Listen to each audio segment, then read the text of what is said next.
on collecting your money in the face of COVID-19. And I'm Vinicius from xChange. And today we have Robert Andrew from Hunter Warfield. And Robert is based in Tampa, Florida. It's very early in the morning there. And he's going to speak with us today about collecting the money in the face of COVID-19. So Robert, to start, tell us a bit about yourself and why you're speaking with us today. Well, sure thing, Vinny, and thank you so much for the introduction. I'm here today because I found out a long time ago that my passion in life is actually helping businesses manage their accounts receivable. So I started in the accounts receivable industry, oh gosh, a little more than 30 years ago. About 25 years or so ago, I met a person who's now the president of Hunter Warfield. And since that time, I've never looked back. I've been with Hunter Warfield for more than 18 years, and the rest, as they say, is history. Yeah, thanks for the introduction, Robert. And yeah, now I take a break here and I let you jump right in with your presentation. Great. So thank you again. Today we're going to spend our time talking about accounts receivable. We'll touch collectively on where we are in the face of COVID-19 and how that affects us collecting money. We'll spend some time discussing ways to objectively assess your accounts receivable. There's several ways to measure accounts receivable. Okay, somebody had their microphone off, but I think on, but I think it's good now. Robert, as I was saying, yes. I think the slides didn't really change. I think you were talking about the agenda now. And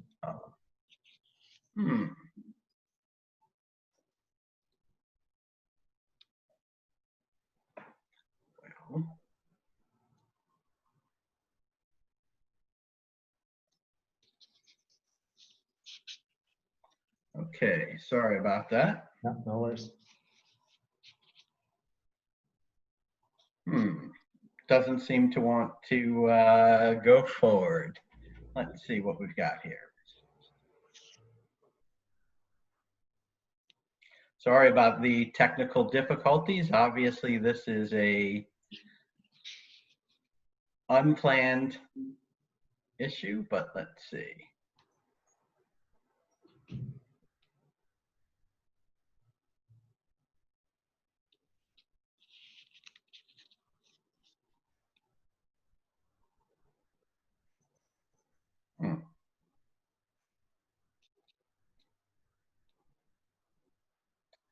Okay, so any thoughts or suggestions on how to move forward, because we're a little stuck?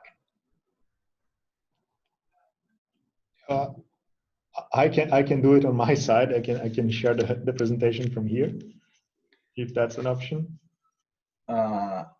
Certainly is an option.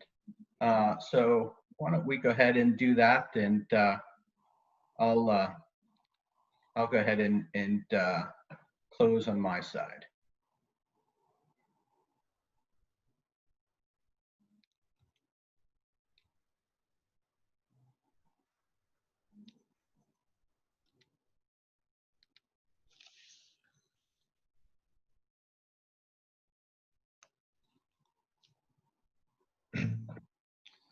Okay.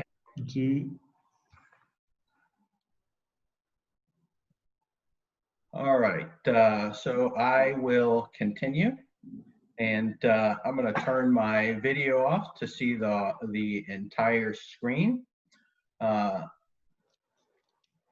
think we are good now. So that being said, my apologies, and we'll get back to the agenda.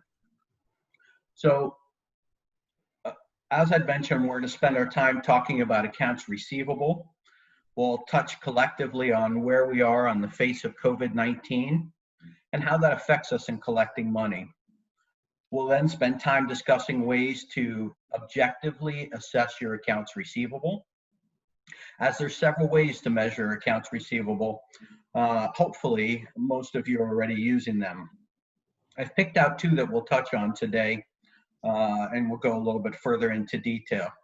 We'll touch on a few techniques to help you get outstanding accounts receivable paid.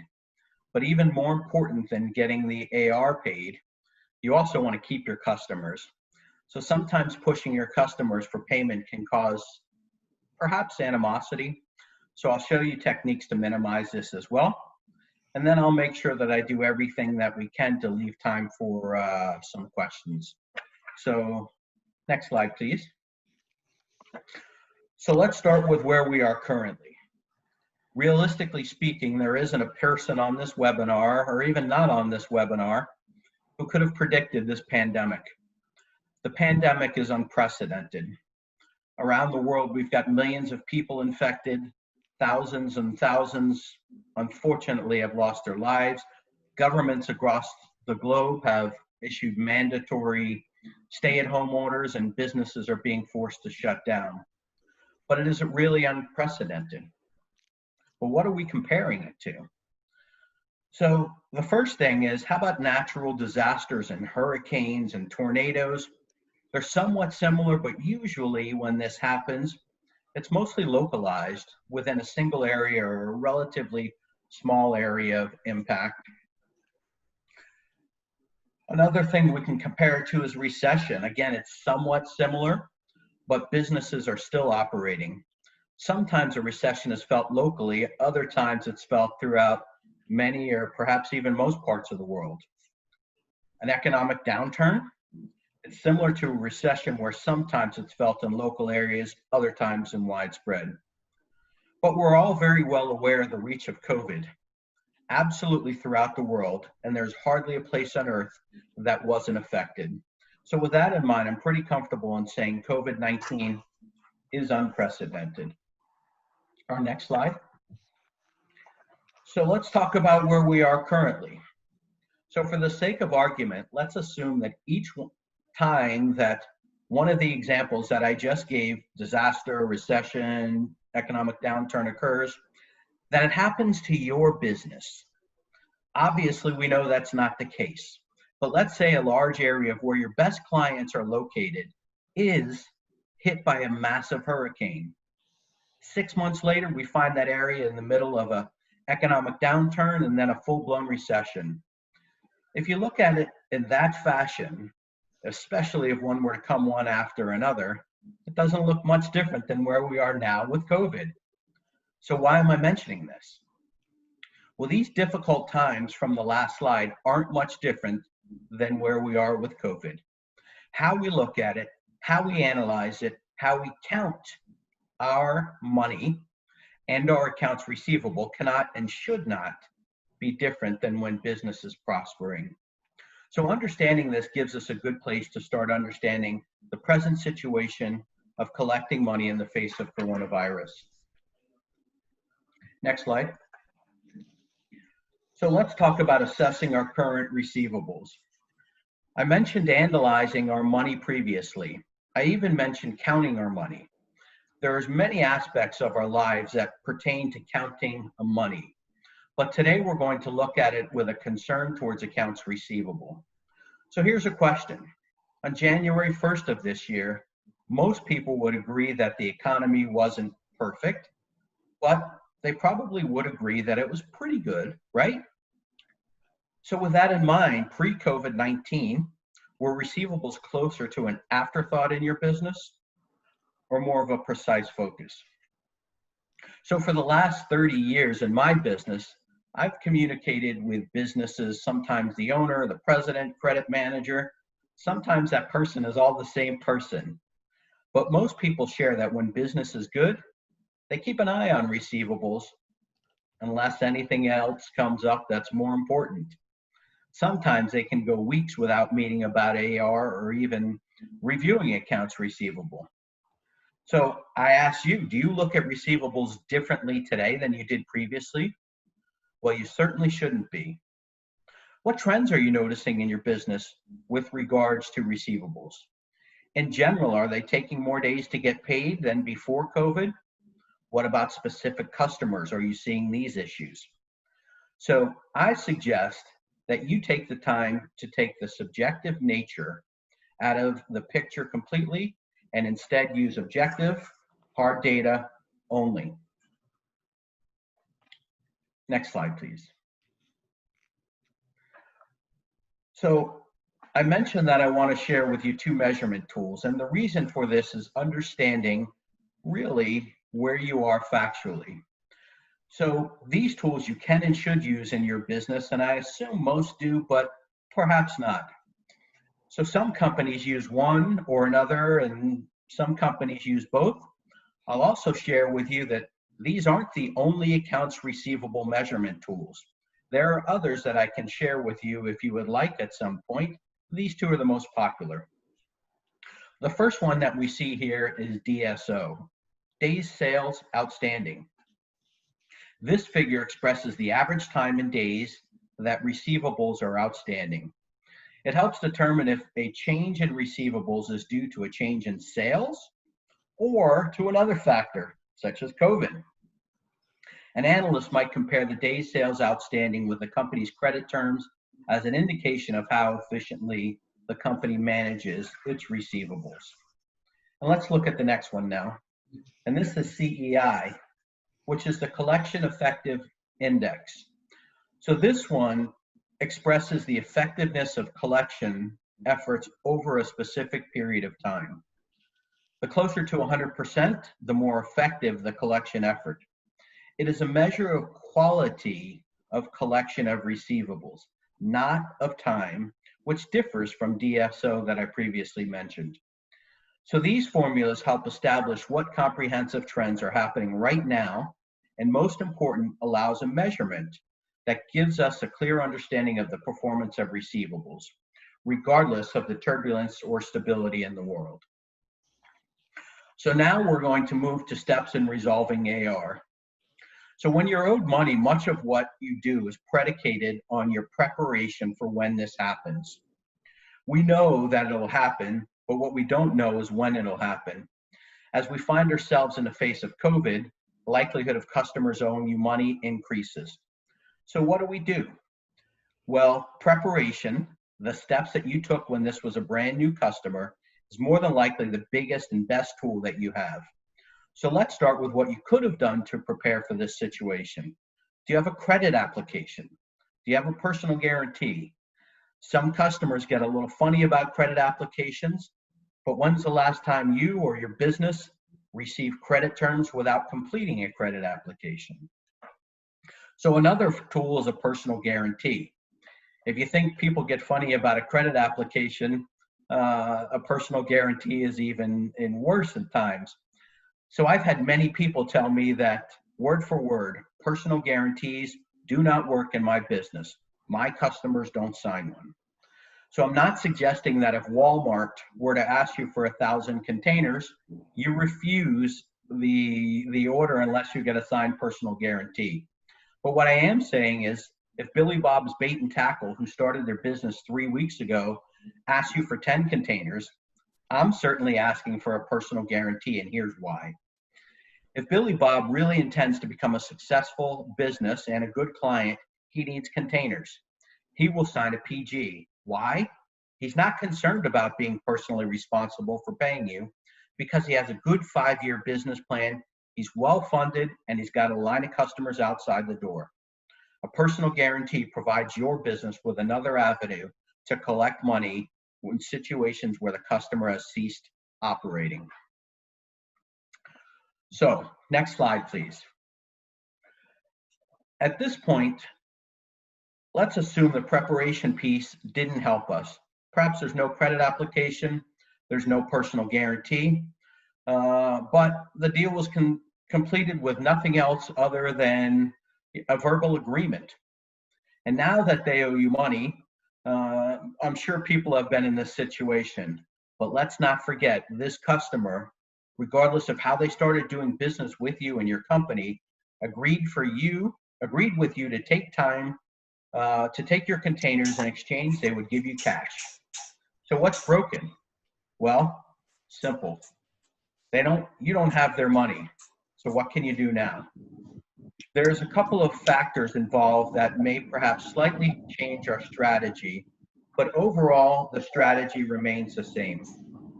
The first factor I want to highlight is communication And in communication, that is the most important factor of the equation. If communication is good, more than likely this conversation will go well. So the next factor to highlight is, how long has this been a customer of yours?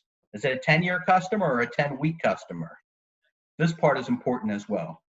But the biggest and best piece of advice I can share with you on new customers, especially the ones that are paying you as they agreed to, is proactive communication. So with this section of your customer base, proactive communication starts before their payment is due. For example, we're referring to a customer of yours that started doing business shortly ago. They're paying you pretty good, but not great. And I'm saying that we should make a call to them before their money is due. Is this a collection call? Absolutely not. But it is a call. But before I go further, let me mention that this call shouldn't be done by yourself. It should be done by a member of your staff, and I'll get back to you shortly thereafter on why. So let's talk about what this call sounds like. So I'm going to role play with myself here. So first person will be Margaret, and then it'll be Billy Bob. So Margaret, can I speak with Billy Bob, please? Well, this is Billy Bob. Hi, Billy Bob. This is Margaret with Robert's Containers. Do you have a minute, or did I catch you at a bad time? No, Margaret, I have a minute. What's up? Well, I wanted to reach out to you because we haven't spoken since this whole pandemic nightmare started, and I wanted to see how you and your work family are doing. Well, we're doing fine. Thanks for asking, Margaret. Well, that's great to hear. Listen, the reason I called you is to make sure you know how thankful we are for a partnership. I also wanted to say thanks for making sure that the invoices we send you monthly are processed each month in a timely fashion. You know, during these crazy days, everyone isn't paying as prompted and as nicely as you are, and I want to know how much we're thankful for that.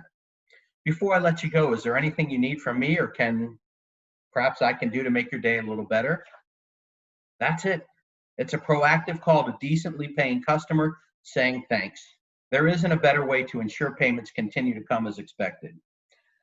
Now, as for existing customers, not new customers that have been with you for some time, to that I would say, if you can think of a reason that it doesn't make sense to make a good, nice, proactive call for their partnership and thanking them, I can't think of one either. So let's go to the next slide. So our next slide is, now we're going to talk about problem children. These are the ones that keep us up at night because they're not paying you like they agreed to. So let's go back to the communication piece and the importance of the same. I'm hoping at some point there was some good communication with these folks in the past, but the fact is now they're past due and they aren't paying you the way they agreed to. So what now? Again, communication is the key, but for the sake of this example, let's assume communication is present, but they're just not paying you. So I want to circle back to what I mentioned before with regards to these types of calls being made by your employees as opposed to yourself. The reason for this is psychology. Margaret, your employee, usually makes these calls for you and allows for you to become an escalation, meaning Margaret's been making these calls in instances where she isn't able to get the issue resolved. It allows you to step in and increase the urgency in the matter simply by being a different voice. So we'll talk about this again in a moment, but depending on the severity of the past due issue is really what dictates our actions. So let's role play for this customer where your customer isn't paying you and it's more of an established customer. So I'll start with Margaret again. Hello, can I speak with Billy Bob? This is Billy Bob. I'm Billy Bob, it's Margaret with Roberts. Do you have a minute? Sure, I have a minute. Listen, I wanted to reach out to you to make sure that the invoice that was due to our company last week was actually in process to be paid. Do you mind checking on that while I hold for a minute? Billy Bob. Okay, well, I checked with my accounts payable person and she said it's scheduled for payment next week. Okay, well, that's great. Thanks so much. What day do you think I'll have the check in my hands? Wait for an answer. And at that point, here's the most important part of the call. Billy Bob, I appreciate you looking into this for me and taking care of it. Listen, I also wanted to ask you to share with me what happened that caused the payment to be late. Wait for an answer again. And then follow with, well, thanks for sharing. Our team at Roberts really is thankful for our partnership. Billy Bob, do you think I might be able to help? Is there anything that I might be able to do to help ensure that going forward, our invoices are paid timely? Again, wait for an answer. Don't allow yourself not to get an answer. And if Billy Bob says, I don't think there's anything that you can do to help us make sure that you get paid timely, you can respond, well, that's great to hear. But can I confirm with you that this means going forward, we won't have this issue again? And more importantly, if this problem seems like it may happen again, can we at least agree that you call me before the invoice is due? Let me know that it's going to be late and why. And the reason I say this is our partnership is important, and I want you to understand how important it is for us to work together, and we're happy to do that. Again, communication is the key. Next slide, please. So finally, let's talk about someone who isn't paying you and you cannot communicate with them. They don't answer calls or they won't return your calls. You can only leave messages. They won't respond to emails or letters. In these cases, obviously, it's a much more difficult situation. Most of the time, these situations don't just pop up and they started to occur for some time. Hopefully you saw these trends coming, but obviously that's not always the case. So as you know, Margaret's been leaving messages that aren't getting returned. This is the part where I mentioned the psychology of you getting involved, a subtle indicator in itself that there's a problem. It's your turn to personally call. Why? Psychologically, the customer now feels something is happening that's different. It's no longer Margaret calling, but it's you calling yourself, and therefore it escalates the issue in itself. Attempting to call a customer that isn't communicating takes on a lot of different forms, but it's important to understand your tonality and how you convey your message must always be professional. Although you're upset that you're not getting paid, that feeling can't come through on your phone call. So I ask you, are you calling all available numbers, including cell phones, as opposed to just the office line? Are you speaking with anybody who will listen, even if it's the receptionist? If you're not speaking to somebody else, speak with somebody. Identify potential home phone numbers for the principals, leave messages there as well. Send a return receipt letter to the principal's residence and office. In addition, send that same letter regular mail. Sending a letter return receipt gives you notification that they've received the letter, but often when a debtor is avoiding contact, they won't accept a letter that is sent return receipt. That's why you mail it regular mail as well to ensure that they receive it. You can also find relatives of the principal of the company and search for information on them to help you put you in contact with them. Don't communicate about the debt with them, but you can certainly share that you're trying to reach this person. Last thing is call your competitors. Speak to them about this customer. It's very interesting how reciprocation occurs in these instances when this occurs. So ultimately, with all these steps, what you're trying to do is make sure that you've tried everything that you can to ensure that you get paid. Ultimately, this is saying that if you're not getting paid, the decision to call in the professionals is really being made by your customer based upon their actions, not upon yourself. So let's go to the next slide, which is our final slide. And we won't go through all of these, but I did want to mention a few of these questions. Again, we can share all these, but some of these questions are very beneficial in communication with customers that aren't paying you the way they should. Such as, listen, what are your expectations on being able to resolve this? Can you help me understand this a little bit better, the situation that you're in? When somebody says something that isn't clear, what does that mean? Can you give me more detail, please? One of my favorites, who else is involved in getting this resolved? So again, I wanted to thank you for taking time to join us today and discussing collecting your money in the face of COVID-19.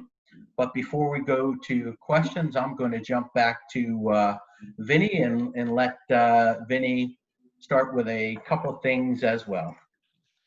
So thanks a lot, Robert, for the very insightful presentation and ideas on how to collect under these times, these crisis times. I just wanted, before we go to the general questions and answers, to say how we try to help our members on xChange. So in the last years we've faced we received a few questions and saw that the customers had a few challenges when managing the receivables and sometimes even the payables that they had with other customers doing deals in the platform. So everyone, when they do a deal for the one-way moves in the platform, they may have some financial terms involved, either a pickup fee for the container or a lease rental per diem that runs after the agreed 3 days.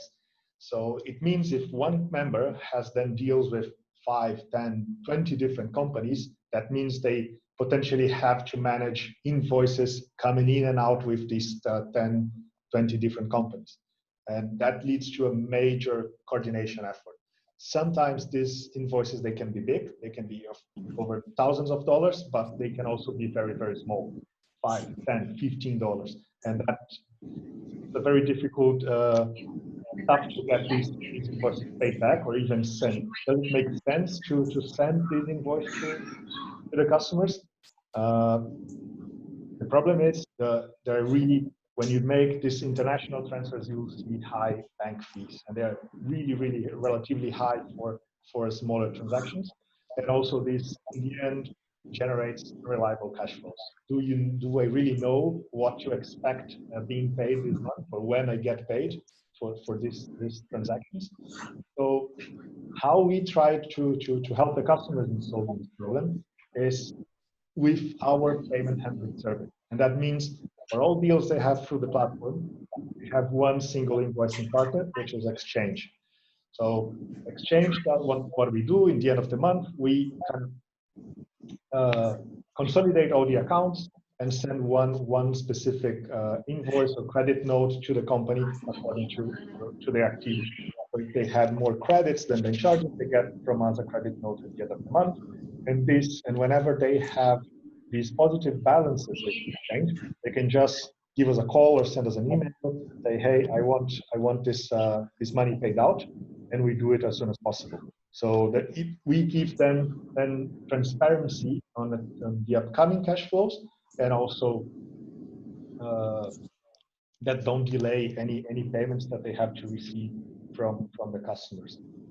And how they can see it through our platform. So every customer with this uses the payment handling service, they have access to their own wallets. And then in the wallets, we want to show they can see what's the current account balance that they have, and most importantly, they see what was the activity that is happening the current month, and also what has happened in previous months. Right? So they can go into detail if they see one line for credit. I've not got the telephone. After 10 minutes, I'll phone them. Yes, someone. Amma, can you phone and take an appointment for me? I'll give you the number. So yeah, they can see into details.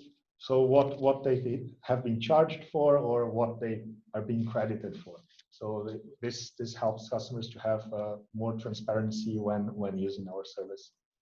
But I guess that was the message I wanted to pass about xChange and how we try to help the customers with accounts receivable. And now I guess we can move to any questions. And before we go there, I just wanted to let you all know that about our Digital Container Summit that's going to happen on the 3rd of September this year. It's going to be online because of COVID-19, and both Robert and I will also host a workshop on payment collection. So more information to come. You'll also be notified about the Digital Container Summit, and for all attendees of this webinar, you will also receive a discount code for the summit. All right, and Vinny, do we have any questions? All right. I think I have one here that I received. So I'll just jump right in, and that is, I've had a customer who has been a great customer of mine for a long time. Now he's saying he can't make any payments to me. What suggestions do you have on how to handle this? Well, this is a unfortunate situation. Obviously, it's not something that a position that you want to be in, but we talked a lot about communication. Communication is the key. If there's communication between you and this customer, most of the time it's going to get resolved. If there's no communication, that is a concern. So, assuming that there's communication, my response to this would be reach out to the customer and, of course, ask of them, you know, currently you owe us $2,000. What is the plan to resolve it? You might get a response such as, listen, we can't pay anything right now. So what I like to do in this is really contingent upon how long they've owed you the money. But if it's 3 months or 4 months and someone tells you they can't pay anything, there's a little challenge to that. Ask them, I understand you're saying that you can't pay anything, but truthfully, what that means is you're saying you don't want to pay me anything. And here's what I mean by that. You are paying people now that are important. Perhaps your phone bill, perhaps your electricity. There's other vendors that are getting paid. I understand you can't pay me in full at this time, but what I'm really asking you is what can you pay me now just to show me that you're willing to work with me to get me paid. I don't want a lot of small payments dragging out for a long time, but what I do want to hear is your willingness to come forward with some sort of payment. Anything that you feel is feasible, you let me know how much that is, and we'll work it out. So again, it's that communication piece that's most important. Vinny, any others on your side? Yeah, that's very good, Robert. I see here the Jaya Kumar, you have your hand raised. Do you have any questions? Feel free to jump in.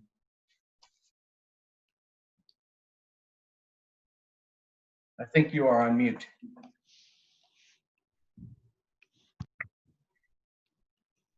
I see one of Robert. Do you hear me? I can hear you, but I think Jack Kumar has his hand raised, but he is on mute. So perhaps maybe type the question in the comments.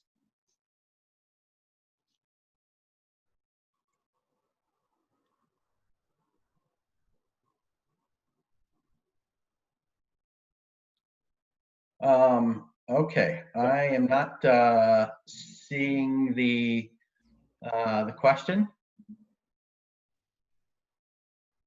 All right. Well, I think with no further questions, we could probably move on. But certainly feel free to reach out to me directly, and I'm happy to answer your question at that point. Anything else, Vinny, on your side? Yeah, just wanted to let you guys know that this webinar, the presentation was recorded and will be available to everyone that was part of it. And then, of course, you can reach out to me and Robert anytime if you have any more questions on this topic. And we are looking forward to see all of you at the DCS later this year. And thanks a lot again, Robert, for your time and your participation. Yes, thank you so much, and hope you all have a great day. Yeah, likewise. Bye now.